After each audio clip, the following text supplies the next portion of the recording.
который посвящен характеристике организационно-методических условий проведения второго республиканского заочного конкурса «Лучший учитель ОБЖ» 2022 года среди преподавателей-организаторов и учителей ОБЖ учебного предмета среди образовательных организаций Республики Коми. Это у нас проходит уже второй конкурс. И особенность этого конкурса будет состоять в том, что мы приглашаем к участию не только учителей, преподавателей, организаторов ОБЖ общеобразовательных школ, но также приглашаем и преподавателей профессиональных образовательных организаций. Написано у нас на слайде название конкурса «Среди образовательных организаций Республики Коми». Значит, здесь мы приглашаем, еще раз повторяю, педагогов общеобразовательных организаций и педагогов профессиональных организаций.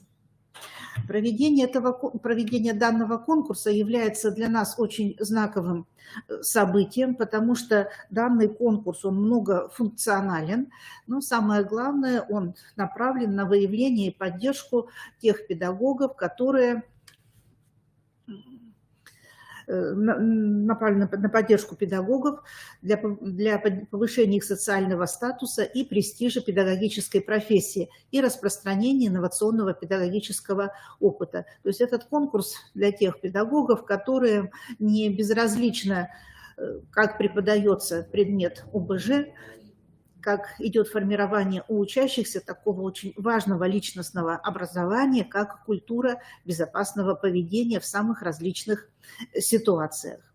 И конкурсные материалы, которые вы будете нам представлять, они направлены на выявление эффективных методов, средств, на грамотное применение вами педагогических технологий при изучении предмета.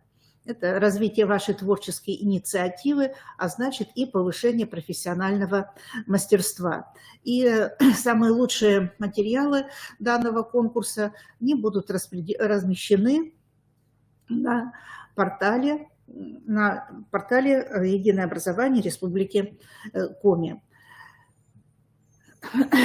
Конкурс проводится на основе ряда нормативно-правовых документов. И первый документ, на который мы всегда ссылаемся при обосновании актуальности данного конкурса, это концепция преподавания и развития учебного предмета ОБЖ. А на основе этой концепции уже приняты документы на уровне республики. Приказ о проведении конкурса, который подписывается министром образования, науки и молодежной политики Республики Коми. И на основе этого приказа уже ректор Коми государственного на основе этого приказа ректор Института развития образования уже издает приказ о том, что наш институт является региональным оператором этого конкурса. В соответствии с данным приказом утверждается организационный комитет и конкурсное жюри.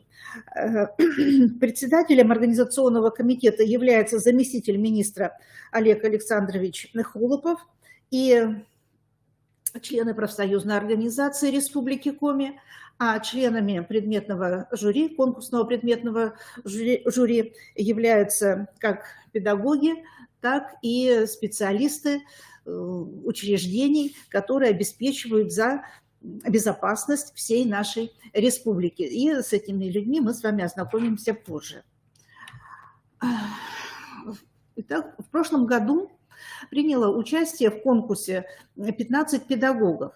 Но я думаю, что это количество достаточно, потому что педагогов, которые являются очень высококвалифицированными, которые закончили специальные направления или специалитета, или бакалавриата по направлению безопасной жизнедеятельности, очень мало.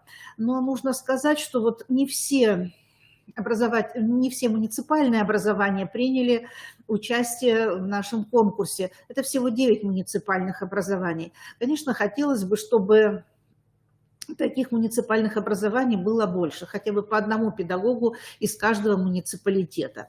И еще раз повторяю, я смотрю, так постепенно подключаются участники нашего вебинара, что в этом году мы приглашаем к участию в конкурсе педагогов профессиональных организаций.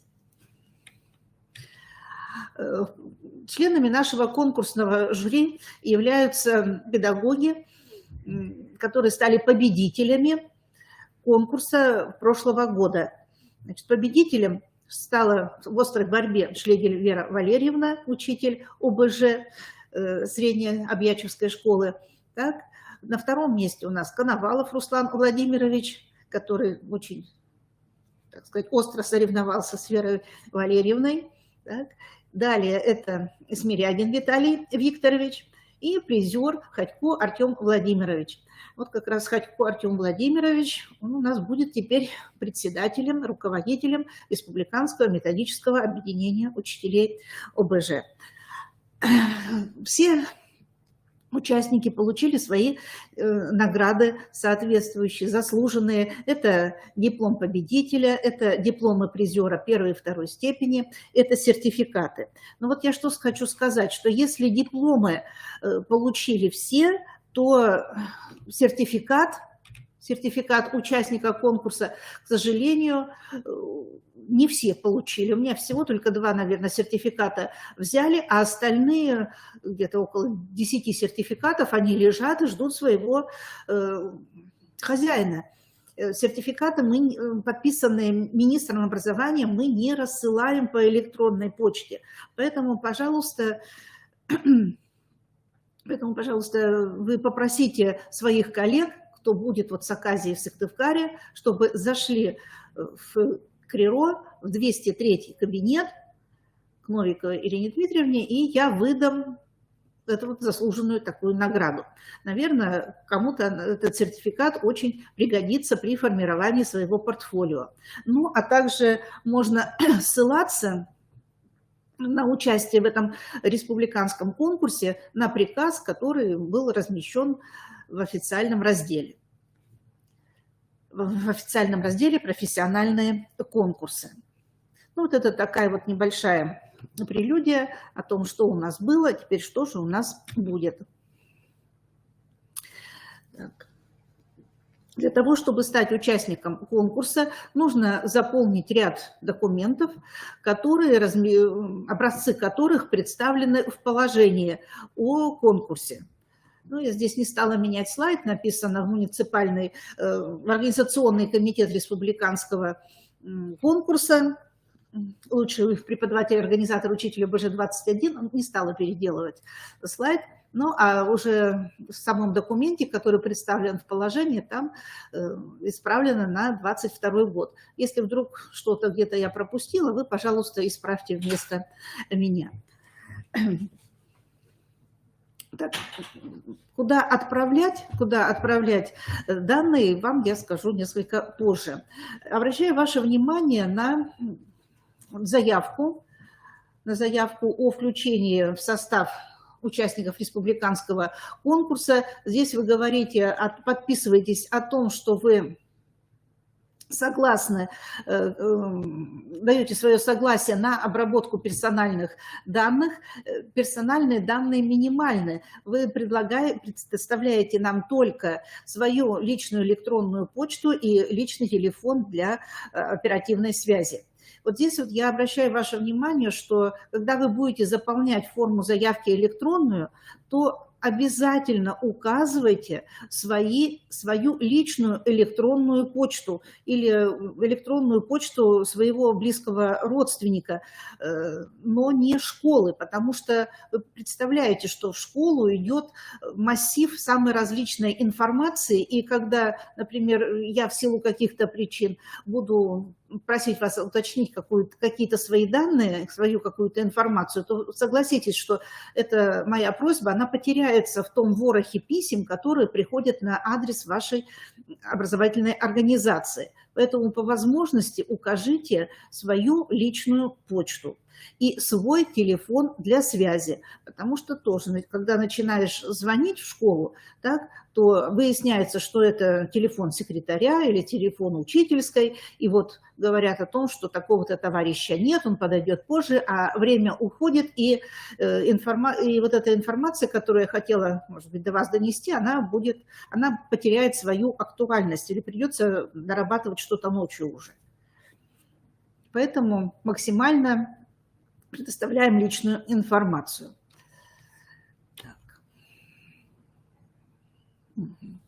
Так, каков у нас порядок событий, как у нас будут события протекать, в каком порядке?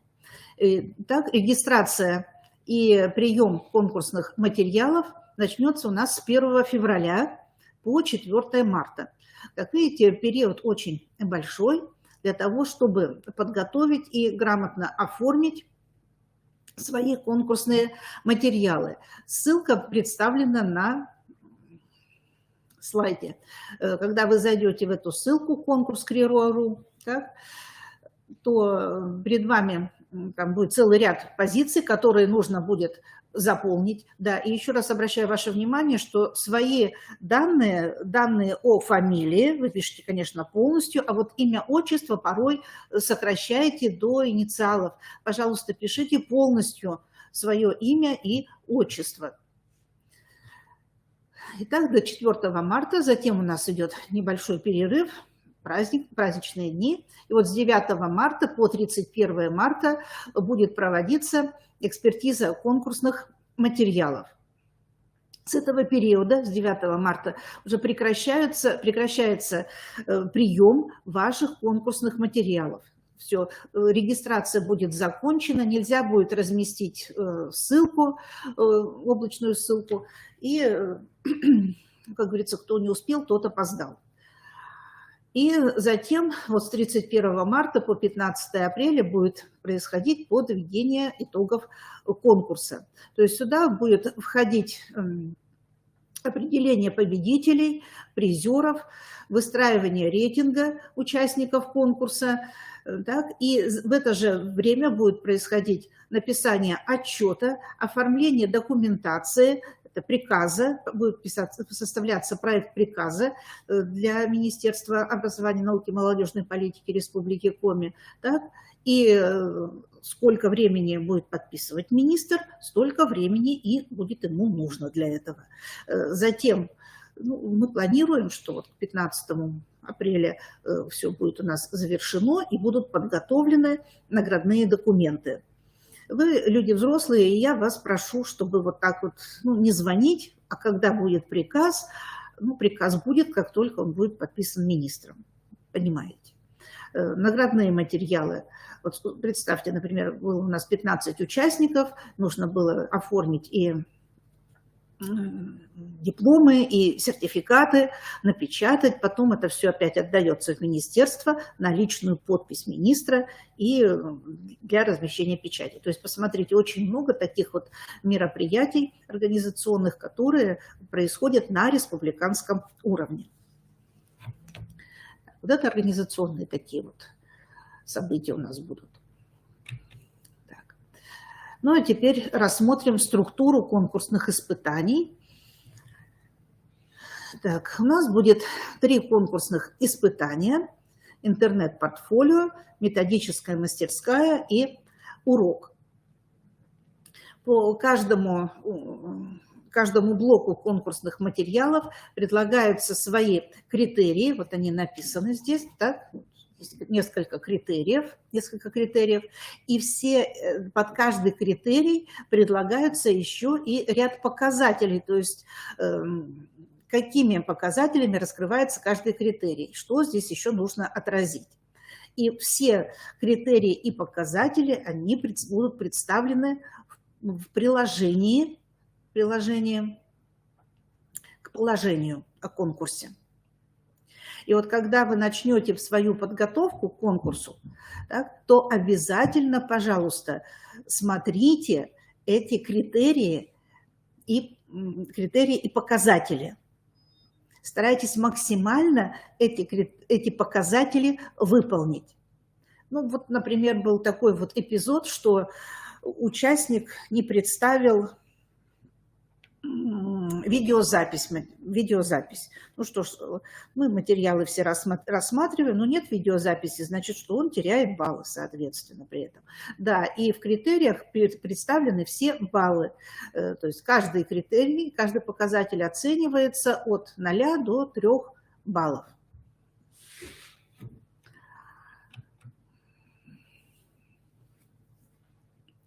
Все материалы, все конкурсные материалы собираются в общий файл, как я называю, такая общая желтая папка будет, которая будет называться вашими данными, фамилия, имя, отчество полностью. И в этой вот общей желтой такой папке будут находиться еще подпапки. Вот подпапка «Интернет-портфолио». Ну, понятно, что здесь у вас не будут материалы, здесь у вас будут ссылки на сайт, где будут размещены ваши методические материалы. Методическая мастерская, здесь вы представляете конспект своей методической мастерской и видеозапись. Урок тоже представляете конспект и видеозапись. Ну вот, например, интернет-портфолио. Здесь вы можете набрать 60 баллов. Так? И какая здесь ошибка была? Некоторые подменяли интернет-портфолио просто аттестационным портфолио. Другая ошибка, что, например, был создан какой-то сайт или индивидуальный сайт, на инфоуроки сайт вы создавали, или вы ведете свою страницу на официальном сайте школы, или у вас есть ссылки ВКонтакте, так? Но ссылок может быть много, но содержание, которое вот у нас диктуется критериями, оно бывает не раскрыто. Ну, например, создали сайт в каком-то там году, ну, например, в 2020 году, 2018, 2017 году, и больше этот сайт вы не обновляли. Вот когда-то создали, положили туда какие-то методические материалы, и все, больше не обновляется. Ну, например, сайт создан в зависимости от того, какая старая в нем информация располагается, можно поставить от 0 баллов до 1 балла. Допустим. Итак, значит, информация должна обязательно обновляться. Второе замечание, вторая просьба, что вы посмотрели, что на этих ваших сайтах размещается актуальная методическая информация. Далее. Вот меня поразило в прошлом году то, что некоторые педагоги размещали ссылки на уроки, которые разработаны другими учителями. Ну, эта информация может быть вам полезна, но она не показывает именно вашего творческого подхода к формированию своей методической базы. Ну, вот такие вот два вот очень важных таких вот замечания, на эти два важных замечания я обращаю ваше внимание. Итак, это чтобы происходило систематическое обновление, чтобы этот сайт, он отражал именно ваше методическое творчество, ваши различные направления работы с участниками педагогического процесса. То есть, может быть, здесь у вас размещена информация для обучающихся или размещена информация для родителей. Ну вот сейчас вот, когда в некоторых школах осуществляется переход на дистанционное обучение, так, вот актуально становится информация о том, а как же ученикам вот формировать в себя какой-то определенный комплекс знаний по безопасности в таких вот условиях.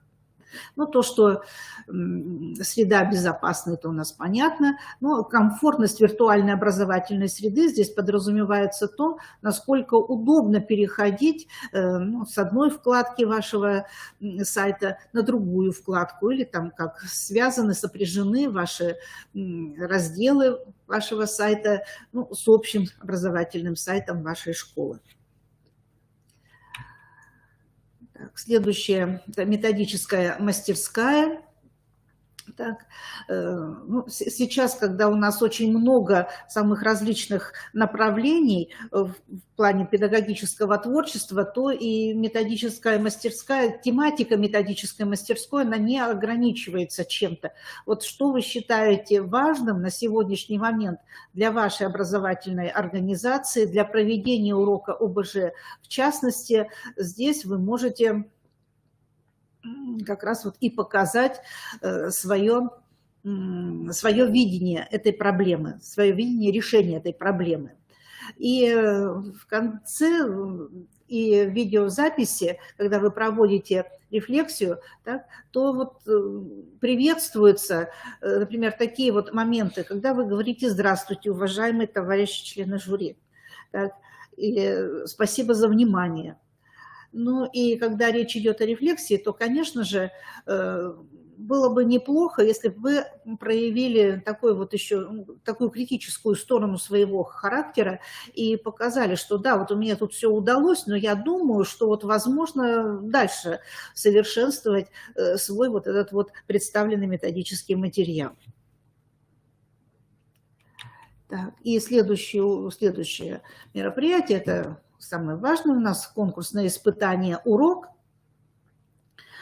В какой форме вы можете представить урок? Да в какой угодно форме. Хотите в форме технологической карты, у вас будет конспект представлен, или это будет развернутый классический конспект урока, это не имеет никакого значения. Самое главное, чтобы были согласованы цель, задачи урока с тем содержанием, которое вы представляете. Когда, значит, на что нужно обратить ваше внимание? Я не прошу, чтобы конкретно писали вот цель урока, задачи урока, а потом идет у вас планируемые результаты, образовательные, развивающие, личностные. И все потом перемешивается в кучу. Вот оставьте лучше планируемые результаты. Задачи не пишите, а только пишите планируемые результаты. Планируемые результаты, например, предметные, так их лучше перечислить на уровне формируемых понятий, на уровне формируемых конкретных умений. И когда речь идет о формировании метапредметных результатов обучения, пожалуйста, тоже обратите внимание на следующее, что не нужно копировать какую-то формулировку общую метапредметного умения, а вы эту формулировку переделаете в контексте своего урока. Далее, в чем еще порой путаетесь и потом загромождаете весь свой урок и теряется смысл. Начинаете каждому этапу урока перечислять универсальные учебные действия. И опять же, не конкретизируя, что же учащиеся здесь делают. Ну, берется просто общая фраза. И здесь вот я прошу, как-то вот дозируйте вот эту вот информацию, как говорится, лучше меньше, да лучше. Тогда будет конкретно видно вам, что же вы хотели в начале урока, какие планируемые результаты были, и что же вы сделали для того, чтобы добиться этих планируемых результатов. Далее, на что здесь еще нужно обратить внимание? Например, вот организационная культура. Уроки, которые были продемонстрированы в прошлом году, они очень различались не только по характеру методической какой-то деятельности учителя, а именно по тем условиям, в которых эти уроки проходили. Вот в некоторые,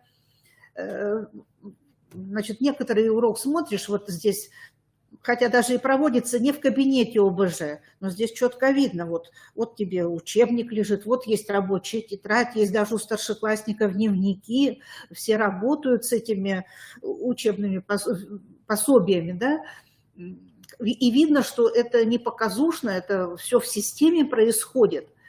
А есть уроки, когда, ну, во-первых, непонятно какой класс, то есть класс, кабинет, он не показывает какой это кабинет по какому предмету, ну и ладно, голые стены, пустые парты, но ни учебника, ни тетради нет у учеников. Вот это уже будет, это уже снижает баллы за ваш урок. Так, какие здесь еще моменты? Результативность урока. Так, то есть как ученики определяют сами себя в этом уроке. И опять же возвращаемся к рефлексии проведения, к самоанализу. То есть обычно так вы говорите, что да, вот то провел, это сделал, очень хорошо, да? А что же можно усовершенствовать в этом уроке? К сожалению, вот таких вот моментов было очень мало. Ну и тоже еще раз обращаю ваше внимание на то, что когда вы проводите самоанализ, тоже поздороваемся, предлагаем вашему вниманию то-то, то-то. Да, спасибо за внимание. Некоторые вот учителя это забывали делать. Да, когда вот еще вот общая культура, если мы будем анализировать общую культуру, то и сам внешний вид и учеников, и педагога, это тоже имеет большое значение.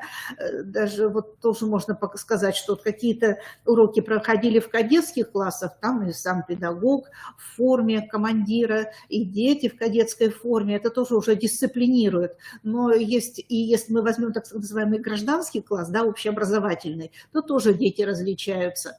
В каких-то классах видно, что детки одеты опрятно, как-то все так подтянуты. Вот в тех классах, вот, где не было никакого антуража, вот, который касался бы учебного процесса, там и дети сидят за партой, как развалившись, портфели валяются на полу. То есть вот надо вот посмотреть за всем этим, чтобы у нас была культура. Было видно, что урок проводится на высоком культурном уровне. Так, ну, каков порядок? Итак, по каждому конкурсному испытанию составляются листы контроля членами жюри. И затем по сумме баллов у нас будет выстраиваться рейтинг. Всего 345 баллов. И те педагоги, которые у нас занимают первую самую высшую позицию, они будут определены как победители. Если, например, второй человек будет иметь такое же количество баллов, как и победитель, то он тоже будет победителем. Призеров тоже может быть несколько. Так, ну, в прошлом году вот у нас еще был такой вот случай, что педагог представил частично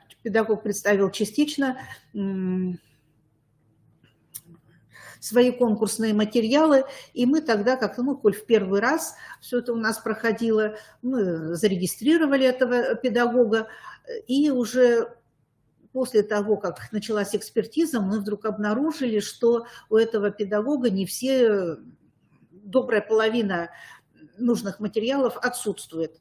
Ну, это уже была, как говорится, наша проблема. Ну что же, такой педагог у нас был включен в приказ, что он принимал участие, но сертификата такой педагог не получил. В данном же случае, еще раз повторяю, что выстраивается рейтинг, и если победитель у нас будет определено, что несколько человек обладают максимальным количеством баллов, то они будут определены как победители. То же самое касается призеров второй степени и призеров третьей степени. А остальные будут награждены сертификатами участника конкурса. Так. Кто будет нас жюрить? Ну, Первых членов жюри вы уже видели, это наши победители и призеры прошлого года, ну а также члены жюри являются, значит, специалисты и высшей школы.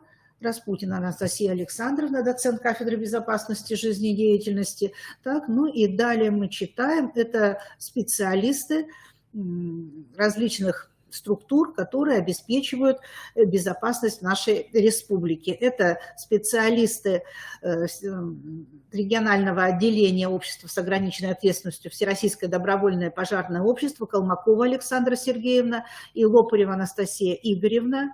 Далее у нас новый член жюри, это Попова Лилия Владимировна, дознаватель отдела надзорной деятельности и профилактической работы Сыктывдинского района Главного управления МЧС России по республике Коми. Куриленко Сергей Владимирович, в прошлом году он уже нас журил, все очень хорошо, капитан полиции. Все члены конкурсного жюри имеют педагогическое образование и связаны с образовательными организациями или через урочную деятельность, или через неурочную деятельность, дополнительное образование.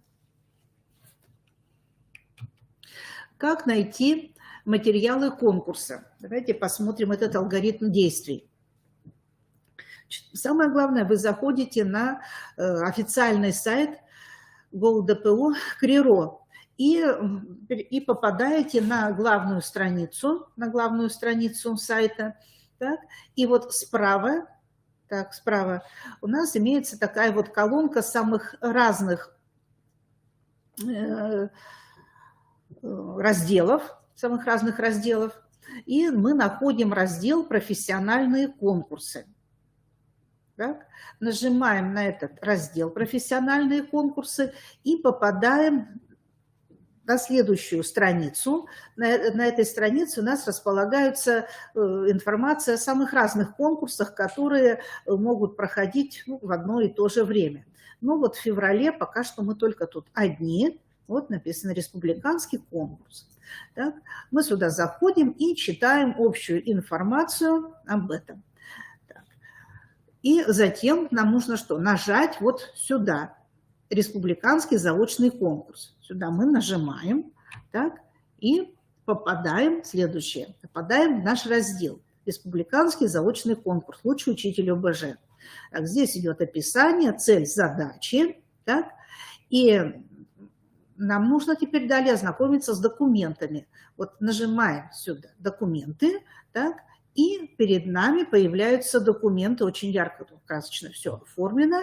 Это приказ Министерства образования, науки и молодежной политики Республики Коми, так, и положение. Вот здесь вот вы найдете все, что вам нужно для того, чтобы подготовить документы, оформить конкурсные материалы.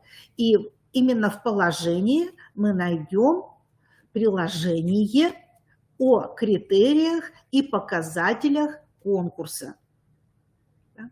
Приложение 2 – это здесь идет перечисление, кто входит в состав организационного комитета. Приложение 3 – это состав конкурсного жюри.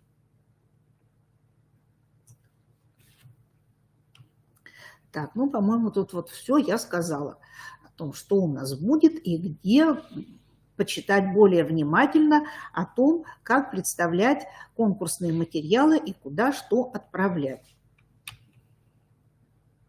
Так, вот на слайде контактная информация. Так, многие знают уже этот адрес. Но если что, возникают какие-то вопросы, вы можете сначала лучше написать. Так? Ну, а если в письменном виде не разрешается этот вопрос, то тогда позвонить. 28 60 11, внутренний телефон 318. Вот такова информация. Так, я еще не закончила, у меня будет еще один слайд информационный. А сейчас какие вопросы по конкурсу?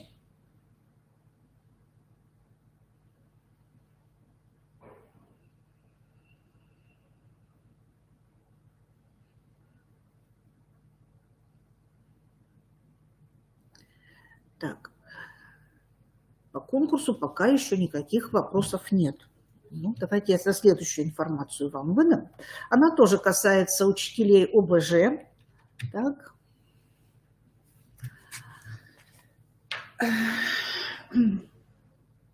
24 февраля этого года в КРИРО планируется проведение методического семинара формирования навыков оказания первой помощи с использованием ресурсов Центра образования «Точка роста». У нас сейчас в республике около 60, больше 60 образовательных организаций, в которых открыты центры «Точка роста», и центры информационной и технологической направленности, они как раз получили различное оборудование, небольшой такой выбор, но все-таки это имитаторы раны поражений и различные манекены-тренажеры взрослого или ребенка. И вот как раз планируется, чтобы вы приняли сами участие в этом методическом семинаре. То есть вы записываете видеоролик или презентацию и присылаете ссылку на эти методические материалы мне, мы просматриваем, определяем степень новизны этого методического опыта, так, и затем вы приглашаетесь к трансляции этого опыта в ходе нашего методического семинара. Здесь я попрошу обязательно дать такую вот, что ли, прежде чем представлять, присылать материалы, вот дать такую аннотацию, то есть про что вы хотите рассказать. Потому что выбор тем не очень большой, а нам нужно определить какие-то самые оригинальные, такие творческие подходы к формированию у детей вот таких вот очень жизненно важных умений. Ну, вот про эту информацию я еще раз расскажу и направлю эту информацию и лично педагогам по ОБЖ, у меня адресов много, ну и, конечно же, муниципальное образование.